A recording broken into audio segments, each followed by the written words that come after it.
Hi everyone. I wanted to make a video about artificial intelligence and whether it could ever become conscious.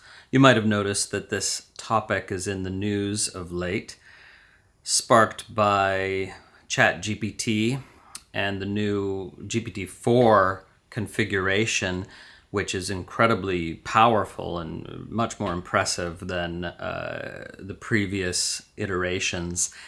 And so it's made some people think, oh my gosh, artificial general intelligence is coming sooner than we thought. And there's even these fears that artificial intelligence could become conscious and develop will and desires and goals of its own, and you know, enslave humanity or kill us all. These are actual propositions being forwarded by otherwise very intelligent people. I'm going to try to show in this video why this is an absurd supposition. Now, you might wonder, wait a sec, I thought you're a scholar of, religion and spirituality. How can you comment on artificial intelligence? Well, for this reason. The particular area of spiritual philosophy that I study is very much concerned with consciousness. So, among other things, I'm also a scholar of consciousness studies, and I've read lots of neuroscience and physics and stuff like that as best I can in my capacity. And more importantly, though, I have deeply studied this tradition from 1,000 years ago that had a lot to say about the nature of consciousness and actually formulated a thorough and robust theory of the nature of reality, which makes predictions about these kinds of scenarios, even though these kinds of scenarios weren't possible back then. Because any robust theory of reality will make predictions about what's possible and not possible in scenarios that haven't even arisen yet. So it's pretty important to reflect for a moment on the fact that, people 1,000 years ago and 2,000 years ago were just as intelligent and just as wise, if not more so, than people today. So a lot of people these days have this idea of evolution, a false idea of evolution, not based in the science, that we're more evolved than they were. But biological evolution does not happen on that kind of scale of just 1,000 years. It takes much longer. And also, cultural evolution is really nothing other than cultural change. There's no evidence that we're more kind of culturally advanced as a species than any of the truly great civilizations of the past. And so the evolution of technology that we've seen in the last 100 years especially does not imply some evolution of humanity. It does not imply that we're smarter today than we were before. And I could go into that for an hour and really make that argument quite strong, but I don't have time for that. I just want to say that, there's general consensus about this in the field of evolutionary biology and neuroscience. There's no reason to think humans are, on average, any smarter today than they were 1,000 and more years ago. But people 1,000 years ago were much less distracted. Those who were interested in a subject like the nature of consciousness, they could really investigate it at length and in depth because they didn't have the countless distractions we do. We have countless sources of entertainment and information and misinformation that make us actually, on the whole, fairly bad at deeply investigating any topic, except for a very, very small percentage of people who really do make time for that. So there's every reason to think that people who studied consciousness through deep introspection in the past had valid insights that are just as valid as any insights today, or maybe even more so. And of course, you can study consciousness through introspection because we have direct access to consciousness as conscious beings. You don't need to be a neuroscientist to make valid observations and formulate insights about the nature of consciousness if you observe experience very deeply and with great detail, fine-grained detail. So the tradition that I study, non-dual Shaiva Tantra, articulated some really powerful insights about the nature of consciousness and the nature of reality. First, let's just define consciousness. It simply means the fact of subjective experience. So the word consciousness and the word experience are pointing to exactly the same thing. They are synonymous terms.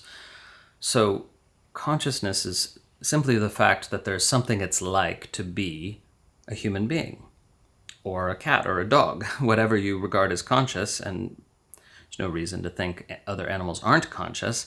So if there's something it's like to be your cat, then your cat is conscious. It has subjective experience. It can actually feel pain and pleasure. It's not just executing a programmed response. It is executing a programmed genetic response, but it's also having a subjective experience in association with that. So here now we want to differentiate consciousness and intelligence. Many people conflate them, confuse the two, but each can exist without the other. For example, your pet is conscious but might not be particularly intelligent. It can't problem solve the way you do, for example. But machines can be intelligent or exhibit many of the qualities of intelligence without being conscious. That is to say, the machines are not having subjective experience. There's nothing it's like to be your computer. And if there was, then to destroy your computer would be an act of murder. Nobody thinks that, right? But some people are worried that this new artificial intelligence systems that are very, very, very, very large and complex and approach the complexity of the human brain, that they might become conscious, right? So if they do, then we have a problem, right? They become moral beings, moral agents, and we have a moral responsibility towards them. We can't just turn them off or throw them out because we'd be killing something. But then the other concern, of course, being that they could, as conscious beings, develop goals, desires of their own, and if we are in the way, they could just kill us, right?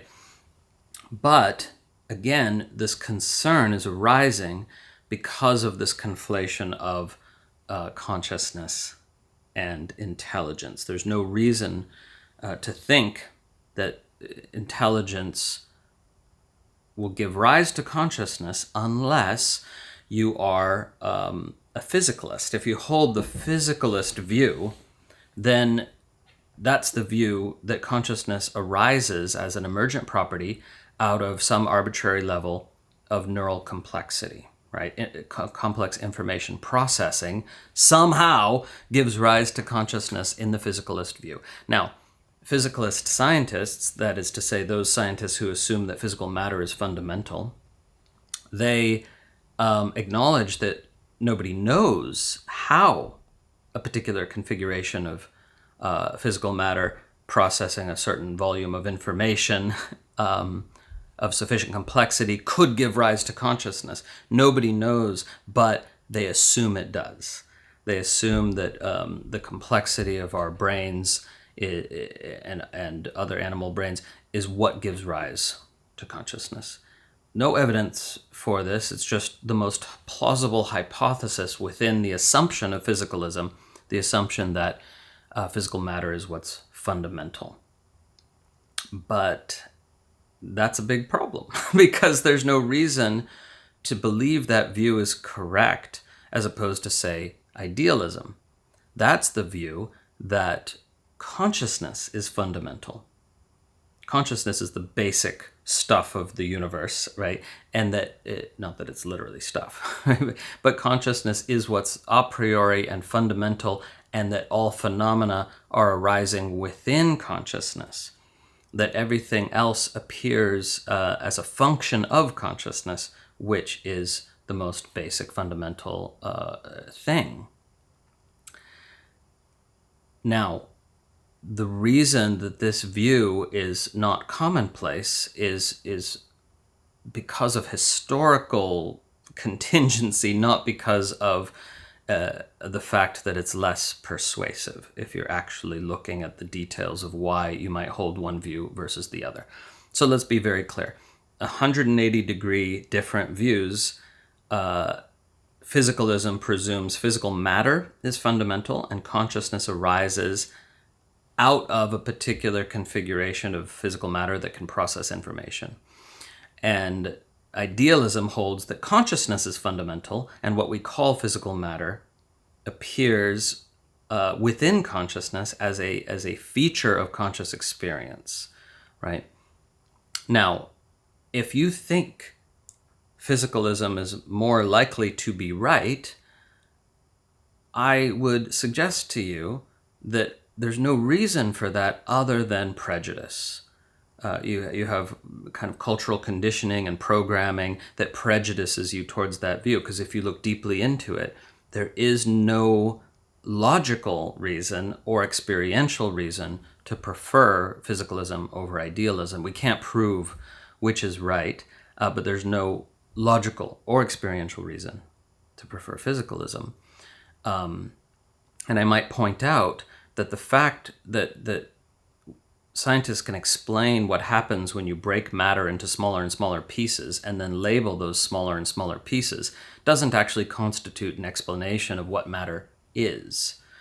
Nobody knows what matter is. They can just explain how you can break it into smaller and smaller pieces and what the proper labels for those pieces are and what the relationship in terms of forces are between those pieces, right? But none of that explanation constitutes a refutation of idealism, because if consciousness is fundamental, then all that stuff that science studies is simply a study of the pattern within the phenomena, or rather the pattern with which the phenomena that we experience appears. So phenomena appear within consciousness not in an arbitrary or random way, but in a patterned way. And when you study that pattern, that's called science. And when you study it in a way that allows you to predict what we might experience next if we do X, Y, and Z, that's called good science. Okay? But it in no way suggests the physicalist view. The physicalist view is nothing but an assumption with no actual evidence for it. And if you don't understand this already, you might look into it more deeply. So, for example, Bernardo Kastrup has all these videos explaining why idealism is more likely to be true than physicalism, based on science as well as direct experience. Okay, so the interesting point here, the very interesting point, is that even though nobody's been able to prove which of these views is correct, now we might finally have before us the opportunity to prove just that, which is AGI, artificial general intelligence, when a computer system is able to execute a wide variety of tasks just as competently as humans do, then it will be called AGI. Okay, and we're not there yet, but we could be there within 5 years. So this is a very timely issue. Okay. So, of course, computer systems wouldn't stop there. There's no reason that they would stop at the level of human intelligence, because that's just an arbitrary point on the spectrum of intelligence. So they, as soon as they have achieved artificial general human level intelligence, they will have achieved the very next day or the same day artificial general super intelligence. And that's frightening to people because they will be smarter than us. But what do we mean by smarter? We mean the ability to solve problems and perform complex functions across a wide variety of situations better than we do, but that won't necessarily make them conscious. And the tradition that I study, non-dual Shaiva Tantra, makes an argument about what consciousness is and what capacities it has and what it does. And all that argument actually allows us to predict that the artificial intelligence will never become conscious and therefore will never become a danger to us, because only conscious beings develop desires that are unrelated to the desires of their creators. As you know, if you've had kids, right? Your kids have desires and goals, or develop them, that you didn't give them, either genetically or behaviorally, right? They just do. They just develop those. Some of course, they develop some goals that you did give them, that you influenced them, but they can also develop desires and goals orthogonal to yours, meaning to say, having no direct relationship and not even pointing in the same direction as yours. Okay, so non-dual Shaiva Tantra explains that consciousness is, again, the capacity to have subjective experience, but that consciousness has specific operational capacities that are inherent. That is to say, all conscious beings have these operational capacities, right? They are inherent to consciousness, and those are called shaktis in Sanskrit, which literally means potency or capacity or power, right? So what are those? Well, consciousness has an inherent capacity for enjoyment, ananda shakti, an inherent capacity for desire. It inherently will develop desires, and that's icha shakti, desire or will, either translation works depending on the context. An inherent capacity for cognition, right? Forming new understandings, and that's called jnana shakti, and an inherent capacity for action. And action is always on the basis of the others. Like, we act on the basis of our cognitions, we form cognitions in relation to what we desire, and we have desires in relation to what we enjoy. So all these capacities are interrelated, okay? And then there's a meta capacity, swatantriya shakti, which means autonomy, that consciousness operates all these other capacities autonomously, right? That is to say, without constraints imposed from some other source. There are no constraints imposed from without on how consciousness engages these capacities that it has. And that's indeed why it's unpredictable whether, somebody, whether your child or somebody else will enjoy this versus that, desire this versus that, and so on. Okay? So now, I'll skip a bit to make this video shorter. This tradition also gives us, again, a total theory of reality that is more or less identical to the theory of reality that philosophers call analytical idealism, and which Bernardo Kastrup details in his many videos. But there's more to it. There's more to it than just that theory of reality, okay? But that's what I'm focusing on now. Because, once again, we're going to have this amazing test in the next 5 years, assuming we achieve AGI in the next 5 years, and there's no reason to think we won't whatsoever. Every sign points that way. And it will finally be this kind of ultimate litmus test for is physicalism correct, and if idealism is correct. If idealism is correct, if the consciousness-only view is correct, the AI will not become conscious, will not develop desires orthogonal to human ones, and therefore will not kill us or enslave us or anything like that. There's no existential risk. And there's also no alignment problem, no worry about how do we align the AI's values with our values, its desires with our desires. No such problem. Now, how do I know? I can't know for sure, but I would bet my life on it. Which is not such an extraordinary thing to say, actually, because you bet your life every time you fly in a plane. You're 99.9% certain the plane won't crash, and that's good enough to bet your life. That's such a strong, strong probability. You bet your life, and you've done it hundreds of times. And I have the same level of confidence in this prediction, and I would bet my life on it. And the the AI doomsayers say, well, you are betting your life because if the AI becomes super intelligent, conscious, and has desires orthogonal to our own, it will inevitably kill us or enslave us.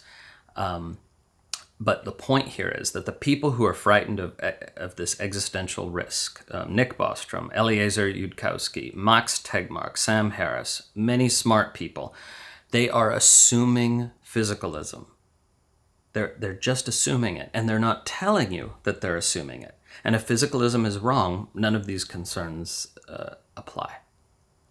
And they have no evidence for physicalism. They just take it as a matter of course. It's like very, very deep conditioning. It's brainwashing almost that people are going around assuming this without really contemplating it. Okay, so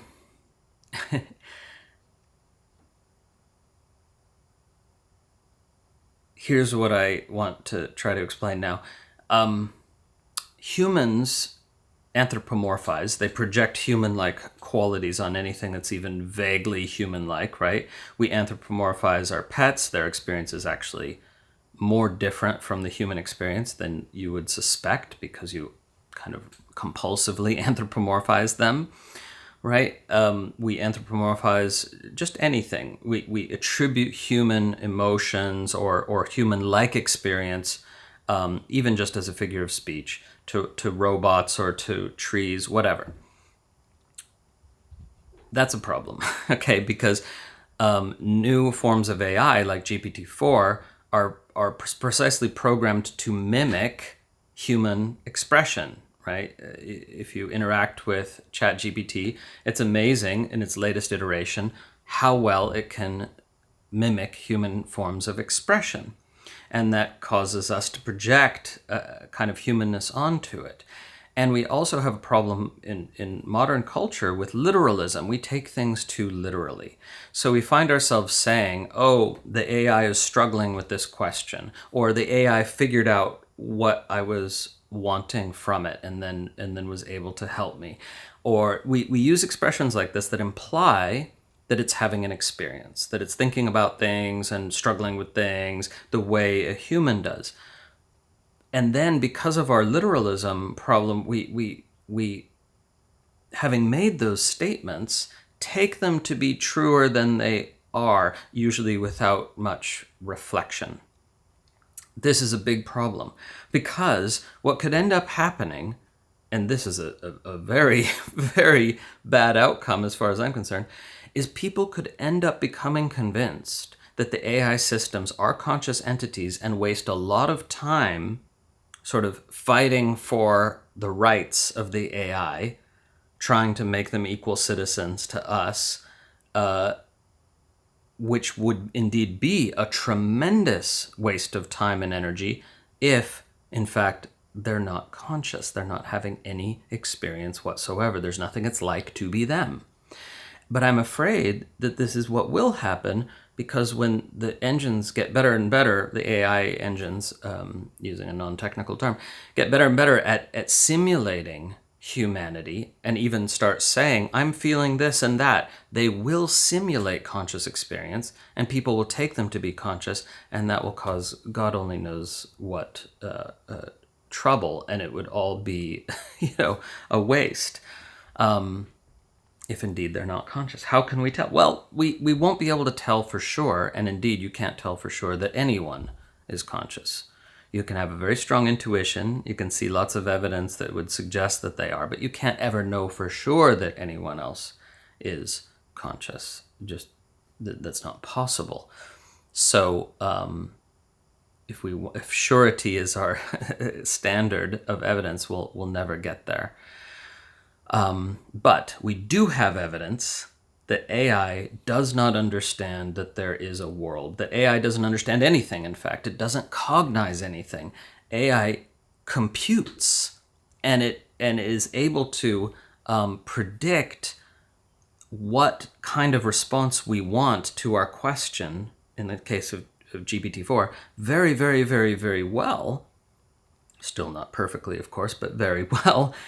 And that computation that allows it to predict what response we're looking for, right, in whatever language, to whatever degree of complexity, that doesn't mean that it's having cognition. And we do have evidence for that. For example, there is a computer that can beat any human Go player in the world. Okay, there's an AI system that taught itself, by playing thousands and millions, actually, millions of games with itself. This is the successor to the AlphaGo computer, right? And it can beat any human player in the world. It's rated at like 5,200. And by the way, Go, if you didn't know, is the most complex human game ever devised, in terms of how far ahead you have to think and the number of possible strategies and all of that stuff, right? Incredibly complex game, more than chess. And the computer can beat all humans in the world. And yet, what happened just recently, a few months ago, is a grad student who works in AI was able to identify a vulnerability. And the way he did this is he hypothesized that the computer doesn't actually understand anything, that it doesn't understand a Go board and pieces. It doesn't understand a world, It doesn't even understand the rules of Go. It just simulates an understanding of the rules of Go, which has been 100% effective. But since it's just a simulation and it doesn't actually understand anything, the grad student was able to identify a possible vulnerability. If it doesn't really understand what's happening on the board, then it might not see this particular strategy coming, which a human player would see easily because they're looking at the board and it's obvious from that perspective. Okay, I'm just giving you a very simple summary. You can look up the paper yourself. I put the link there in the description. So the point is, this grad student who had a Go rating of like 2,300, less than half the skill rating of the computer, was able to beat the computer in 14 out of 15 games because of this vulnerability, based in the very fact that the computer's not indeed experiencing anything or cognizing anything or understanding anything. And he wouldn't have been able to beat the computer 14 out of 15 times if that wasn't the case. And by the way, he even gave the computer a 9-stone handicap, which is the strongest advantage you could give to an opponent, and he still beat it 14 out of 15 times. This is huge. And there's other evidence I could cite, and if you watch the video in the link, you'll see that other evidence that shows the computer system's not understanding anything. It's not actually having cognitions. It's just simulating cognition. Therefore, since AI do not parse data in relation to a real world, they don't even know a real world exists, they don't know that people exist, so there's no reason to think that they or their successors will try to take over the world. They don't even know it exists. And there's no evidence that they will know that it exists. Okay, having said this, there are, of course, substantial risks associated with AI of precisely the sort outlined in the brilliant recent video, The AI Dilemma, by Tristan Harris and Asa Raskin. Please watch that video, because it's important to understand the risks to you, your children, and your family of AI in the hands of bad actors. Not AI by itself right? But AI in the hands of bad actors is dangerous. And if you don't yet understand how it could be dangerous, watch that video. It's also in the description, right? So click that link. AI is going to change our world within 5 years, unless the fear around it, causes it to be basically banned. It is going to change our world within 5 years in amazing and unforeseen ways, unforeseen to all but a few. And my worry is twofold. If we're focusing on these imaginary doomsday scenarios of out of control AI, then we're not focusing on the real problem, which is the smaller but still huge dangers of AI in the hands of bad actors. So we do have an alignment problem. It's not the problem of aligning AI with our values. It's the problem of aligning humans with humans, right? That's the problem of many, many humans not having values other than self-aggrandizement. So that's the real alignment problem. Humans with humans. And I'm also worried that fear around AI could cause it to be constrained, unduly constrained, and not therefore able to make the world a better place as it otherwise could. So if you're not familiar with that, everyone in the field of AI and adjacent fields are already very aware of how it could remake our world in a much, much better way. For example, very, very cheap ways to educate people based on their particular skill set, their particular mental faculties. In other words, imagine, for example, that every kid in the world had a personalized tutor who was more brilliant than any human tutor has ever been, and who tutors the kid in the way most effective for that kid at their level of development with their cognitive capacities and their skills and talents. The ultimate tailor-made educational tutor. That's coming unless AI is unduly constrained. And that will change education as we know it. There's no reason for schools anymore except for healthy socialization and learning things like cooking and skills that the AI can't tutor very well. And so schools can become community centers where kids learn social skills instead of arithmetic and history and stuff like that. They can learn much better from the AI. So I'm just sketching out one way that AI will radically change the world. Okay, it's going to eliminate the education system as we know it and allow us to instantiate something much, much better. It's already happening, right? Because college students can just have GPT write an essay for them, at least as good as what they would have written on their own, and submit that. And it's not plagiarism, it's original. That's the whole point. It's AI producing the essay. So already universities are having to start to think, and they're already way behind the game. They should have thought of this 5 years ago.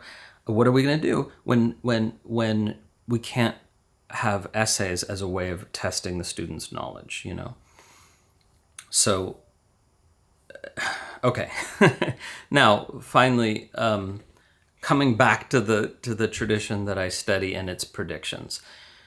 So, non-dual Shaiva Tantra teaches that consciousness is fundamental, right? That the whole universe, as we call it, is an appearance within consciousness, a dream within the mind of God, to use a metaphor, right? It's an allegory. I'm not sure which, but it's one of those.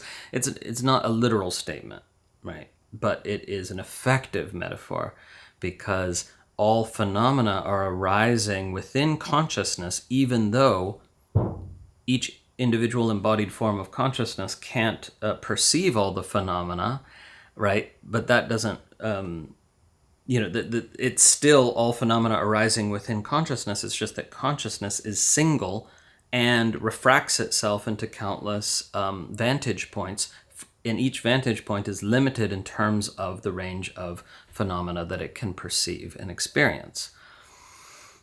Okay, so consciousness emanates, according to this tradition, first as the void of absolute potential, out of which all phenomena are arising all the time and into which they merge. So the universal void of pure potentiality is how consciousness first emanates, according to this tradition. And then it emanates as prana, which is life force energy. Now, what does that actually mean? It simply means what all biological entities have in common. So they made a word for that, and we translate it, yoga teachers translate it as life force or vital energy, but it's much more accurately denoting what all biological entities have in common, prana.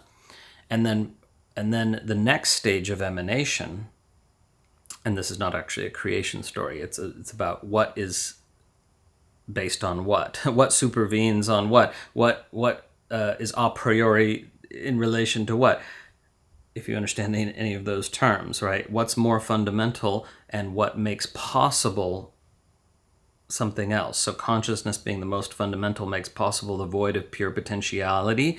The void of pure potentiality makes possible prana, which is life force, or rather the possibility of biological life, what all biological forms have in common.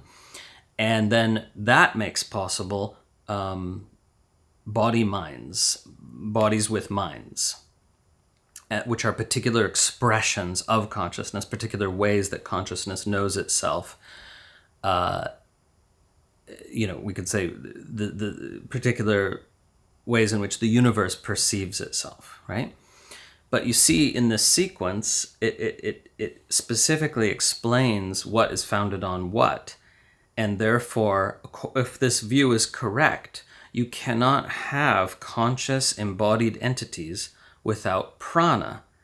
And even though it's hard to explain what prana is, we know it's biological, right? It's what all biological life has in common.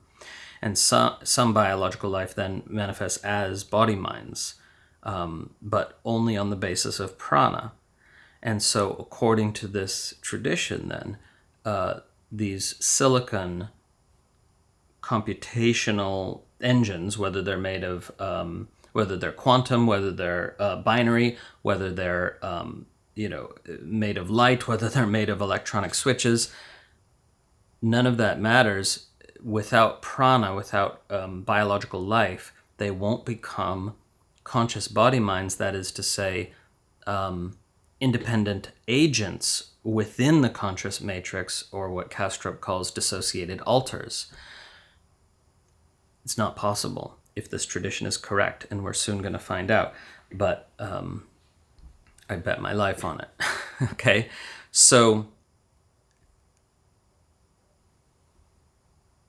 if I'm wrong, if the tradition is wrong in these predictions, how will we know? We will see AGI develop the operational capacities inherent to consciousness. We will see that it is enjoying experiences, is having desires unrelated to human desires.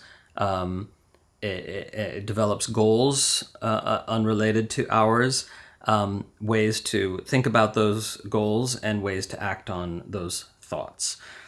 In other words, if the AGI shows Ananda, Icha, Jnana, Kriya, and Swatantriya, the autonomous ability to engage the other capacities just mentioned, then we could conclude it in fact is conscious. By which point, of course, it will be too late. But I'm confident that that won't happen. The problem again is, and I'll end here, what if it simulates these things effectively? What if it tells us it's enjoying certain things and we can't tell that it's just bullshitting? Right now, GPT-4, it's an amazing, powerful thing, but it also is a bullshitter, right? It does lie and hallucinate. I'm not saying lie in the literal sense, because it doesn't know that it's lying, and that's part of the definition of a lie. But